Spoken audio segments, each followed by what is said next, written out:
Okay, what do you do when you don't know where to start? So you've probably got things that you know you need to do and you know they matter, but when you sit down to begin, you just have no idea where to start. And so you pause, you think about it, you go back and forth, and nothing actually happens. So this has nothing to do with your skill level, about you being capable.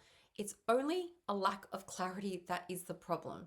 Because when you don't give your brain a clear starting point, it is always going to want to hesitate. It's always going to try to figure out the best way to begin. And that is what is going to keep you stuck. Because the more that you think about, like, where should I start, the harder it's going to like start to feel and start to become to start at all. Because we're overthinking it. So here's what to do instead.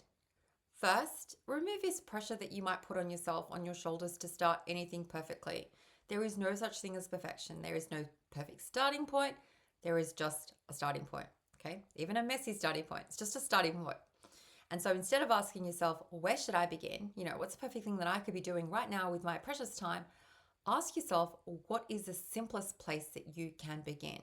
Not the most strategic or most impressive or most fancy or just like the simplest, most accessible to you right now. Second, once you've chosen that starting point, okay, you just begin, then you commit to it. You have to be willing to do it, even if you don't feel like it, even if it's not ideal, even if you want to change your direction later, just pick something and begin. Okay? You can always course correct. You have freedom and flow in your life. Okay, you're not stuck to any one thing that you've got to like stick to this one path for the rest of your life. But you've got to begin and you've got to be willing to do something at least. Okay, you can change direction later, but for now, open that document, write a rough outline, write the messy version, do anything, whatever, start small because starting is going to give you feedback, the feedback that you're looking for. It's going to show you what comes next and what to do next. Okay? Clarity doesn't come before action, it comes from taking action. You can ask yourself that simple question: what is your next right step? Okay, that's what comes next. And you just answer it and you go with it. And then again, what's your next right step? There's no perfect step. It's just what feels right to you in your gut right now. So instead of sitting there stuck, you're now moving. You're learning as you go. You're experimenting.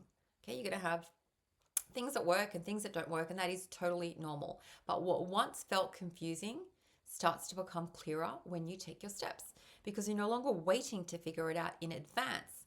Okay, you're learning it like through action. And this is exactly what I teach you inside Inspiring Life Academy, where you got lifetime access to all 90 plus of my courses, how to take action without overthinking. Okay, with overthinking the starting point or overthinking anything, so that you actually move forward on what matters most to you. And you definitely don't need a perfect plan to begin. You just need a place to start. Okay, that's it. Take care. I will catch you in the next one.